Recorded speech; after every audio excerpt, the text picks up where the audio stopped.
Ես կխնդրեմ, որ Հայ ազգային կոնգրեսի ռազմական բարեփոխման եւ բանակի բարեփոխման դոկտրինը ներկայացնի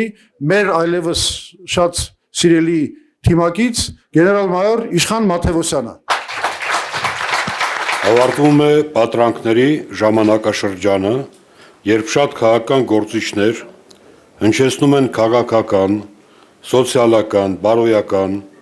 եւ հասարակության համար կենսունակ կարևորություն այլ ոլորտների օրինաչափությունների հետ ոչ մի առնչություն չունեցող թեզեր եւ կարգախոսեր։ Դրանք չեն արտացոլում մեր պետության արչեւ կանգնած մարտահրավերներն ու սպառնալիքները,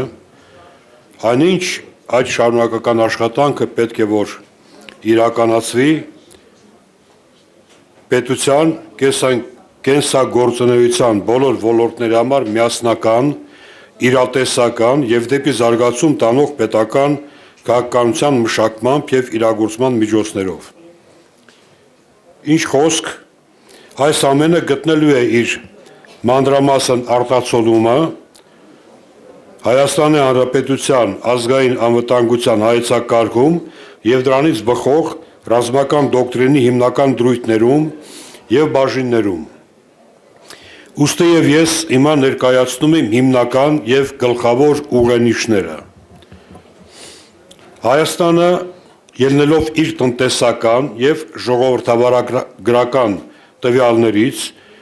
չի կարող իրեն թույլ տալ հրաժարվել զորակոչից ոչ այսօր, ոչ էլ մոտալուտ ապագայում։ Մեր ընտրությունը արդյունավետ խառը տիպի բանակն է, որը պետք է կարողանա ապահովել պետության պաշտպանության խնդիրը։ Դրանք, ովքեր խոստանում են անհապաղ անցում դեպի իրենց պատկերացրած պայմանագրային բանակը, զբաղված են էժան պոպուլիզմով եւ մոլորեցնում են ազգը։ Մենք երբեք թույլ չենք տա ընդունել այնպիսի օրենքներ եւ ներդնել այն գաղափարը, որը կփորձի փողի դիմաց ազատվել զինվորական ծառայությունից։ Դա սոցիալական եւ բարոյական անդունդ տանող ուղիղ ճանապարհն է։ Հայրենիքի պաշտպանության սուրբ պարտքը չպետք է ունենա գնապիտակ,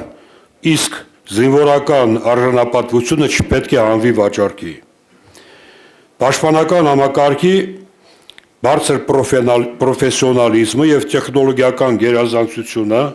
դառնալու է ոչ միայն անհատ զինվորի կամ սպայի արժեվ դրված պահանջ, այլ կդառնա համակարգային որակ, ինչը կապահովի գերազանցությունը եւ հաղթանակը նաեւ մարտի դաշտում։ Բանակի կադրային միջուկը սպան է, դա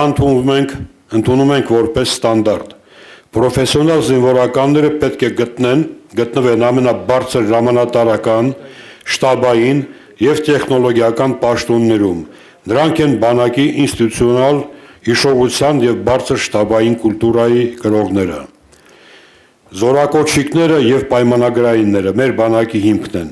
Դրանց խնդիրը մերձամարտի իմտություններին, իրենց հաստիկային զենքին եւ մարտավարության տիրապետելն է։ Մեր խնդիրն է նաեւ պատրաստված զորավարքային ռեզերվ ունենալը։ Այսօրվա զորակոչիկը վաղվա բարձրակարգ ռեզերվիստն է, ով կարող է ակնթարթորեն եւ ներդաշնակ միանալ գործին։ Մենք ներդնելու ենք այսպես ասած ունիվերսալ զինվորի ստանդարտը, ամբողջ անձնակազմը ներառվելու է մարտական պատրաստության գործին, ամբողջ անձնակազմը առանց բացառության կսովորի իր սորաբաժանման ներսում փոխադարձ փոխարենելիության եւ հոգեբանական կայունության հմտություններին, մարտական բժշկության ինքնօգնության եւ փոխօգնության հմտություններին։ Սա վճռական դեր կունենա ստորաբաժանումների կենսունակության բարձրացնելու գործում եւ կպահպանի մեր որդիների կյանքը։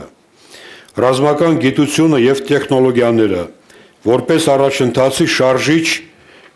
կմղվեն առաջին պլան։ Մենք փոխում ենք պաշտպանական ծախսերի նկատմամբ վերաբերմունքը։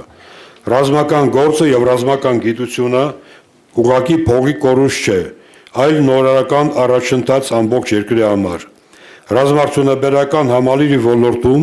մշակումները պետք է հզոր լիցք փոխանցեն քաղաքական տնտեսությանը եւ դրա տեխնոլոգիական հատվածին։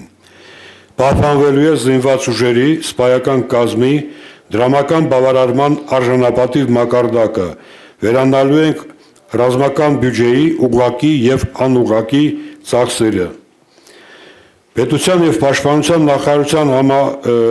համակարգերում կստեղծվեն գիտահետազոտական կենտրոններ, նոր զինատեսակների եւ զինամթերքների մշակման համար։ Դպրոցների ուսումնական ծրագրերում վերականգնվելու են նախնական զինվորական պատրաստության եւ հայ առաքելական Սուրբ եկեղեցու պատմության առարկաները, իսկ որոշ բուհերում նաեւ ռազմական ամբիոնները։ Հայաստանի Հանրապետությունում արդեն իսկ ձևավորված եւ գործող ռազմահայրենասիրական հասարակական կազմակերպությունների ջանքերը ուղղվելու են երիտասարդների եւ ուսանողության նախնական զինվորական պատրաստության մակարդակի բարձրացման վրա։ Մեր նպատակը ոչ թե շքերթների եւ շքահանդեսների բանակ ունենալն է, այլ ազգային արժանապատվության եւ սահմանադրական պարտականությունը կատարելու ունակ բանակն է։ Այս ամենը իհարկե մեկ օրվա գործ չէ, մեկ օրվա խնդիր չէ։ Սա պետք է կատարվի եւ այն կատարվելու է։ Շնորհակալություն։